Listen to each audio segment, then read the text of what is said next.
Something interesting about Valve's history and library is how little of it is actually considered original. Aside from the Half-Life series, which is generally how the company started, every other title, even the monumental ones, were purchased or hired from first. Team Fortress was a Quake mod, Counter-Strike was a Half-Life mod, Day Defeat was a Half-Life mod, Portal was a group of college students' senior project, Left 4 Dead was created by Turtle Rock Studios, Alien Swarm was an Unreal mod, Dota was a Warcraft mod, and Portal 2's Gels was another college project. Everything else was a sequel. So what does this have to do with the title of the video? Valve has a new game? Valve bought a dev team from the mod scene again?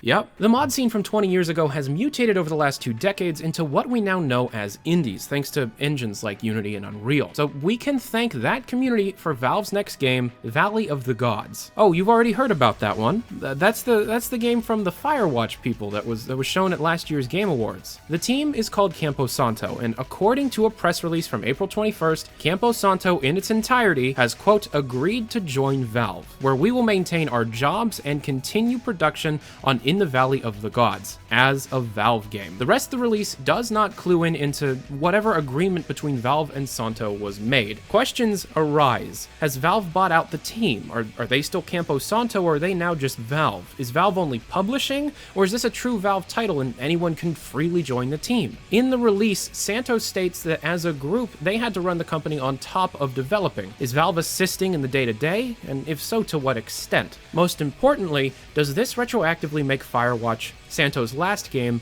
a Valve title? Is this a full team absorption like with Left 4 Dead and Turtle Rock? Or is this like how Valve hired some people from Kerbal Space Program 2 years ago? So many questions. What we do know is that Valley of the Gods is, well, at least going to be published by Valve, and the bulk of development will take place in-house at Valve HQ. There are other things to assume, like how James Benson, creator of the incredible Half-Life trailer from 2011, is finally getting a job at Valve even after being turned down in the past, and that the Campo Santo team will continue communication as their own team through their quarterly reviews on their official website. This is an ongoing story. Many questions loom around, and I wonder if this could be taken as a step towards old Valve, like Mr. Newell hinted towards at the recent Artifact press event. We'll just have to see.